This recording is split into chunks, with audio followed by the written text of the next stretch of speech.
En vous réunissant aujourd'hui, nous voulons réaffirmer la place essentielle des collectivités dans l'animation des territoires tels que nous la concevons. Parce qu'il est important que l'on puisse se dire nos attentes, nos envies, nos craintes et nos doutes, nos rêves. Confronter nos analyses pour prendre le temps de cette première rencontre. Elle a vocation à se répéter dans le temps, bien entendu, et après cette première prise de contact aujourd'hui, nous souhaitons pouvoir pérenniser ce rendez-vous, de façon annuelle sans doute, en axant les prochaines rencontres sur des problématiques que nous aurons définies collectivement. Je souhaitais donc vous remercier vivement et chaleureusement de votre présence aujourd'hui, qui témoigne de votre implication auprès de la vie associative, culturelle et sociale, et qui va nous permettre de construire un partenariat de qualité dans la durée. Là, aujourd'hui, depuis septembre, et sous la présidence de Vincent Bedin, l'ambition des élus du conseil d'administration et de l'équipe fédérale qui est au service de ce projet, c'est aujourd'hui de le mettre en musique et de le mettre en acte. Ça veut dire se réexpliciter les processus qui sont les nôtres, se redire effectivement ce que c'est qu'une fédération d'associations d'éducation populaire, ce que c'est qu'une MJC, comment est-ce qu'on peut revisiter un modèle. C'est-à-dire qu'on pense que nos pères, nos prédécesseurs qui ont créé les MJC avaient une pensée éminemment moderne, pensaient quelque chose de très neuf et de très singulier. On a parlé tout à l'heure du CNR, mais c'est vrai qu'une MJC, c'est un outil extrêmement intelligent sur un territoire, ne serait-ce qu'institutionnel. On n'a pas beaucoup d'endroits où on est en capacité de débattre, de ne pas être d'accord dans un lieu et d'expérimenter des choses. Et en même temps, de faire que parfois ça marche, parfois ça ne marche pas, mais en tout cas ça produit du savoir collectif et ça produit de l'éducation.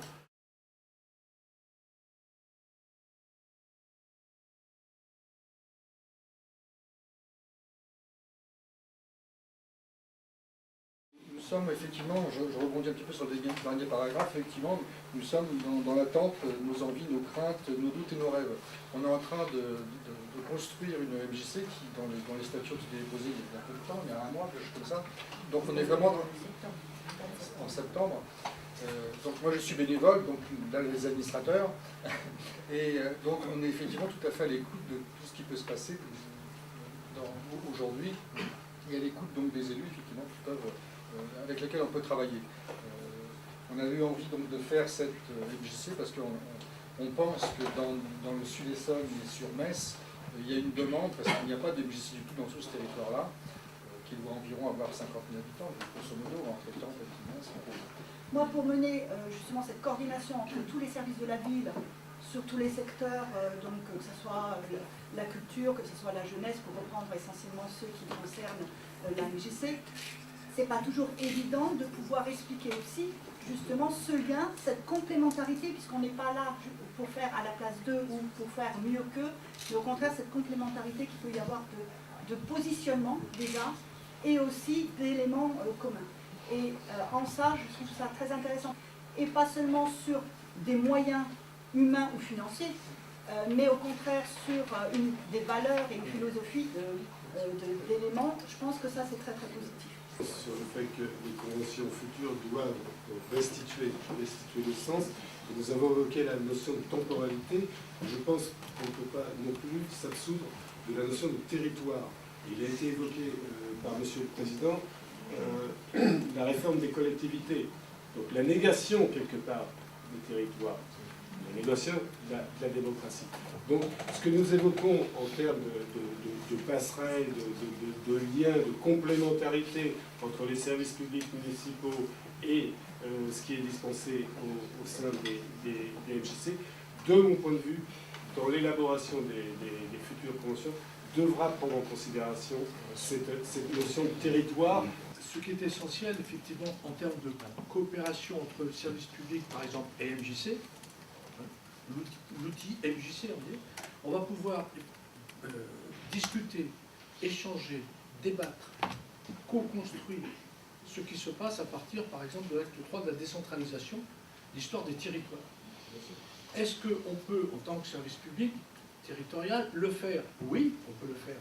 Sauf qu'à tout de suite, on dira, c'est politique, c'est etc., il veut aller dans ce sens-là, etc. On ne peut pas avoir une sorte de débat où des gens de n'importe quelle tendance, de quelle orientation, peuvent venir discuter, peuvent venir débattre. Et je crois que là, il y a un outil complémentaire. Le service public, il a besoin d'avoir des lieux où on va pouvoir débattre, où on va pouvoir être en désaccord. sans pour autant avoir des conséquences sur sa propre mairie, etc., et sur ses propres services. On ne passe pas une journée sans parler de citoyenneté. On ne passe pas une journée sans parler de participation de la population, de démocratie participative, etc., etc. Oui, mais comment? Et où? On a des MJC qui ont certes un projet, mais la déclinaison de ce projet n'est pas lisible pour les élus et pour la population. Enfin, du moins ce qui est lisible, c'est le catalogue d'activités, ce sont les manifestations, etc. Mais le projet politique, au sens où Jean Le Boëc l'a déterminé tout à l'heure, n'est pas souvent très lisible. Donc il faut arriver, à partir de ces déclinaisons qui sont des déclinaisons très sectorisées, à travailler sur un espace de territoire qui se transforme en politique publique. Et on vient de le dire, c'est pas évident non plus, parce qu'encore faut-il savoir quel est le territoire le plus pertinent.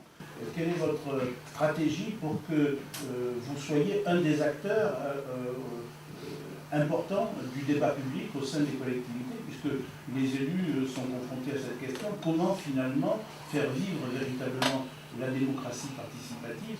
Je pense que vraiment le changement qu'on veut opérer et les choses qu'on veut investir dans le rapport entre la fédération et les collectivités, c'est d'arrêter cette relation qui est déjà trop rare et trop peu en profondeur sur des questions uniquement financières, que ce soit sur de la mise à disposition de directeurs pour les MJC qui sont en directeur fédéral ou sur vraiment de la cuisine très technique et qui ne recouvre pas du tout la réalité de l'action du MJC et surtout ce que nous on veut y mettre en termes d'animation du territoire. Je pense qu'on veut vraiment réinvestir cette question-là et rebâtir une relation qui tourne autour du projet associatif local, mais aussi d'un projet d'animation qui se développe sur l'échelle régionale. C'est-à-dire que la MJC travaille sur son territoire, mais elle travaille en réseau avec d'autres MJC.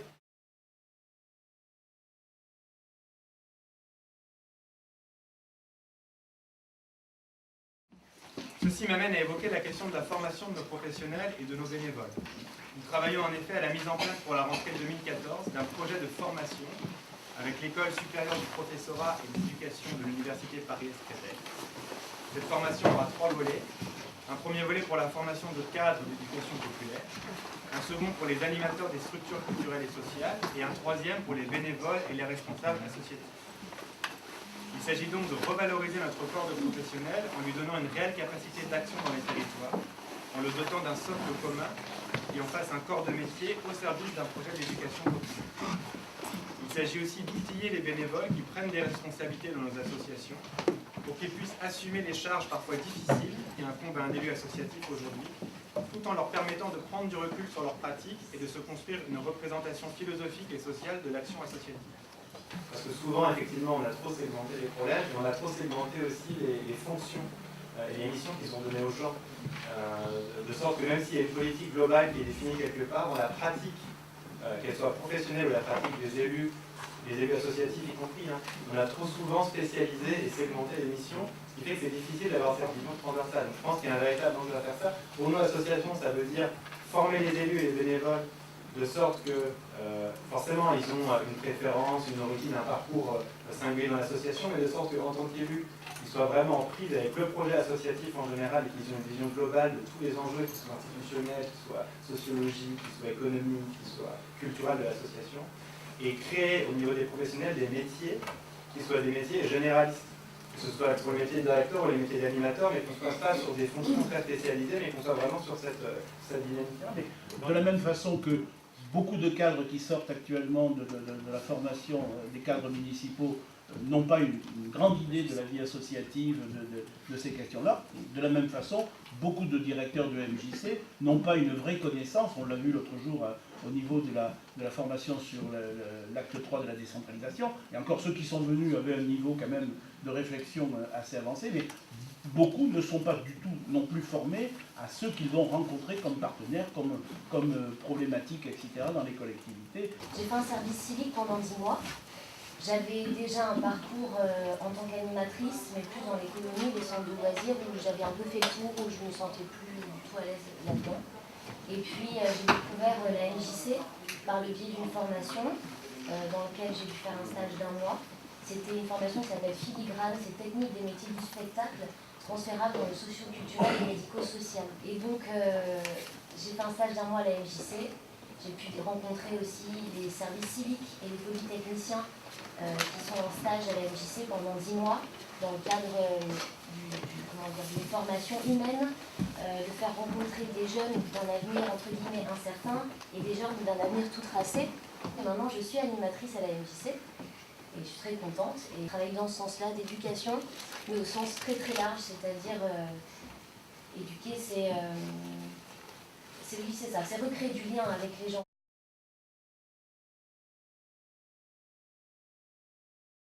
Et on a décidé de travailler donc sur la lutte contre les discriminations faites aux personnes handicapées. Notre objectif, c'était bien de mériter entre guillemets notre nom de maison pour tous et de faire en sorte que la mixité soit effective, aussi bien dans les activités que dans les projets.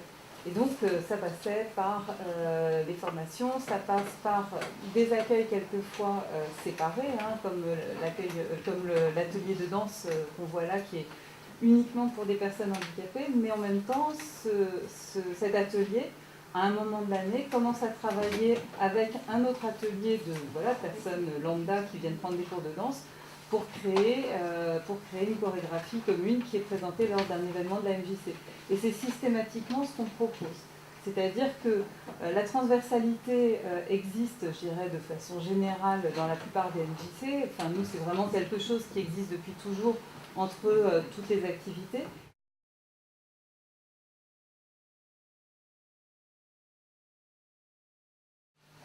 En partant de nos pratiques, nous avons donc choisi d'engager un ensemble d'expérimentations. Quelques maisons se sont rassemblées autour de chacune, en souhaitant chercher à chaque fois de nouvelles manières de construire ensemble, de mobiliser et de faire participer le plus grand nombre, d'associer les habitants à un travail sur les réalités qui les affectent. Non pas superficiellement, non pas en taisant les difficultés réelles qu'il y a à mettre en débat et en confrontation les modalités et les finalités d'une action collective, mais en assumant totalement la nécessité de s'impliquer entièrement pour changer les choses, à engager ces représentations culturelles et sociales dans un processus d'inter-éducation et de construire un désir de nature politique. La deuxième notion que je retiens également, et moi qui me séduit parfaitement, c'est la notion d'expérimentation. Et là aussi, il y a, non pas une dichotomie, mais il y a des différences, je ne sais pas employer le terme de divergence, mais des différences d'approche entre les collectivités et les NJC. Les collectivités estiment qu'elles n'ont pas le droit à l'erreur. Quelque part, ce n'est pas faux, puisque je ne reviendrai pas sur les enjeux financiers et économiques que cela induit. Quelque part, ce n'est pas faux. Mais pour autant, dans l'élaboration des politiques publiques municipales, eh bien, il y a une dimension d'expérimentation. Il faut oser quelque chose. Faute de quoi on reproduit à l'identique le mal-vivre de nos concitoyens. Les NJC, de ce que j'en connais, pour y siéger au conseil d'administration représentant la collectivité au sein d'une NJC, puisque nous disposons tout de même de 3 NJC sur une ville de 32 000 habitants. Et là, je tiens à saluer quand même le fait que c'est quelque chose d'important pour nos concitoyens, avant d'être quelque chose d'important pour la ville. Et concernant les MJC, sur la notion d'expérimentation, je pense que là aussi, il ne faut pas être frileux. Il ne faut pas être frileux. Nous avons cette faculté à expérimenter, pour autant que nous créons les conditions, effectivement, de pouvoir revisiter ce que nous faisons. La question de fond aujourd'hui de l'économie sociale et solidaire, c'est notamment la question de l'innovation sociale. Si on reprend la définition telle qu'en donnent les entreprises privées marchandes de l'innovation, il n'y a pas d'innovation sans échec.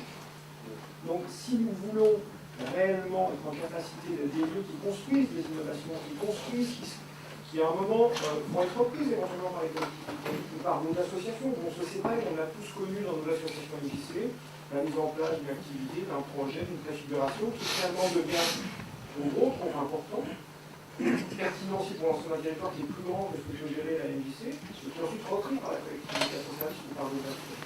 Mais ça sous-entend un moment d'avoir les temps nécessaires, les outils, les lieux de recherche.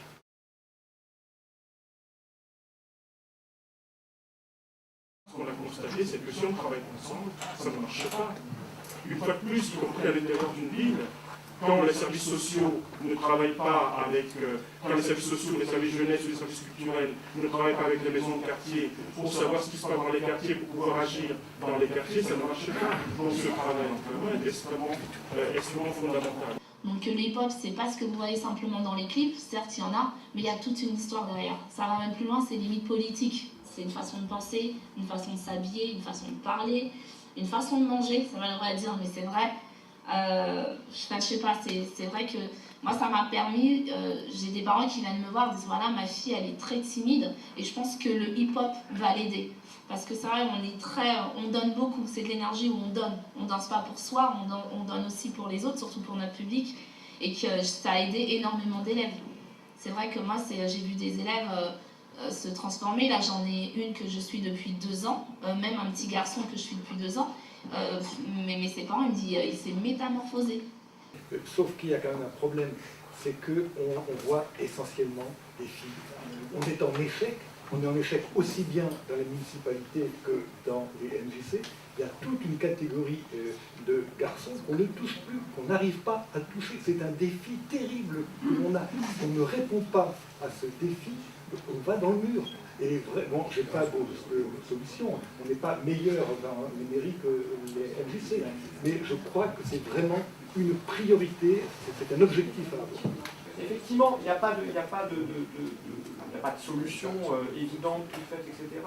Mais c'est par la multiplicité des approches, des points d'entrée, et en laissant de l'espace, et en laissant des responsabilités à ces adolescents. C'est-à-dire qu'à un moment, il n'y a pas beaucoup de lieux aujourd'hui dans l'espace public où on accepte encore de donner les clés de la maison.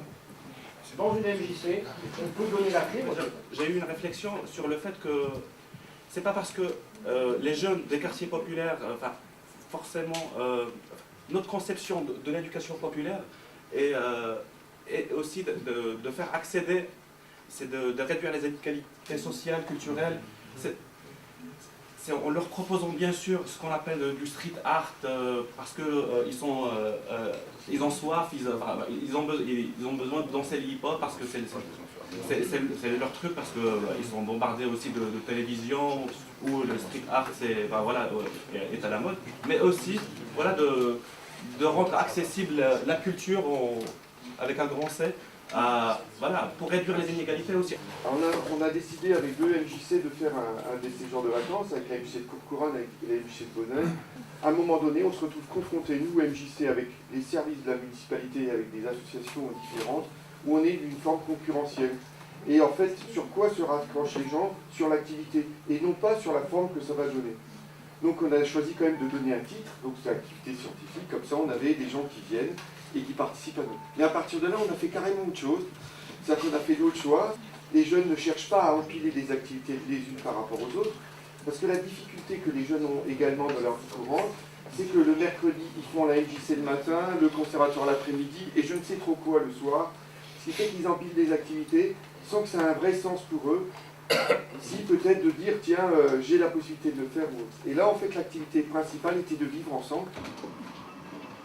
Ces 3 lieux se sont retrouvés parce qu'ils s'interrogent de la même manière sur tout ce qui fait l'objet de séparation, conflit ou injustice dans leurs sociétés respectives. C'est donc une rencontre entre 2 pays, France et Israël. 3 lieux, les artistes, les éducateurs et une trentaine de jeunes de 17 à 25 ans issus de ces 3 lieux. Ce qui est intéressant dans ce projet, c'est vraiment comment est-ce qu'on utilise l'outil artistique pour faire un réel travail citoyen, et comment est-ce qu'on utilise l'international pour faire un réel travail autour de la citoyenneté, puisque là, c'est Israël qui a été le pays choisi pour travailler sur ce projet. L'idée, c'est de prendre un pays pour le travailler comme un miroir par rapport aux problématiques qu'on vivait nous ici en France, enfin en tous les cas dans le quartier de Rissorangis, avec des jeunes des quartiers populaires, et voilà, toutes les problématiques et les réflexions par rapport à la discrimination, par rapport à la laïcité, parce que la laïcité c'est un concept qu'on maîtrise tous ici mais que les jeunes ne maîtrisent pas forcément, donc c'est leur faire expérimenter des choses en les amenant ailleurs, en utilisant l'outil artistique qui vont leur servir ensuite dans le cadre d'une formation citoyenne, puisque comme ce qui a été dit dans le film, c'est l'art est utilisé comme un outil au service d'eux.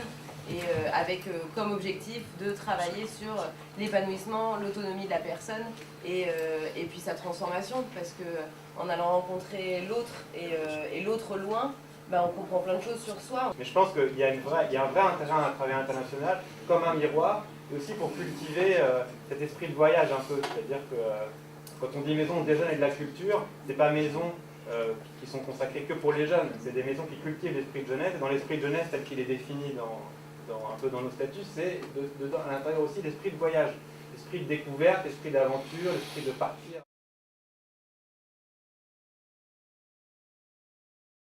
Il se trouve que la France a ratifié un traité international en 2001, un autre en 2003. Je rappelle qu'à l'époque, c'était Jacques Chirac qui était président de la République. Et un traité international, ça a force au niveau de la hiérarchie des normes, ça a force ensuite par rapport à la loi, c'est juste en dessous d'une constitution. Donc on a ratifié la charte de l'UNESCO de 2001 et de 2003 qui stipule que pour la France, tous les hommes naissent avec une culture, personne ne naît sans culture, et toutes les cultures du monde apportent au progrès de l'humanité. Et ensuite, donc, il est clairement dit que pour la France et pour la République française, il y a une égale dignité des cultures. C'est un texte qui est très important parce que c'est un texte par rapport aux cultures régionales qui a fait faire un bond en avant très important. Mais c'est un texte aussi très important par rapport à tous les discours qu'il y avait sur les musiques qui auraient été savantes, vous voyez, et d'autres pas, sur les arts primaires, et d'autres qui ne seraient pas. Ça signifie que pour nous qui sommes des maisons des jeunes et de la culture, l'idée de l'égale dignité est une idée extrêmement importante. Extrêmement importante, ça veut dire que pour nous, il y a une égale dignité des répertoires au sein d'une maison des jeunes et de la culture. Et nous traitons à égale dignité l'ensemble des cultures. Parce que moi, on entend quand même encore beaucoup dans les villes le discours accéder à la culture. À la culture, comme s'il n'y en avait qu'une, vous voyez, qui serait le modèle dominant qu'on veut valoriser. Alors que, au vu de cette convention internationale que l'on a signée, ben c'est accéder à l'ensemble des cultures, hein, quelles qu'elles soient, voilà, et les traiter avec une égale dignité.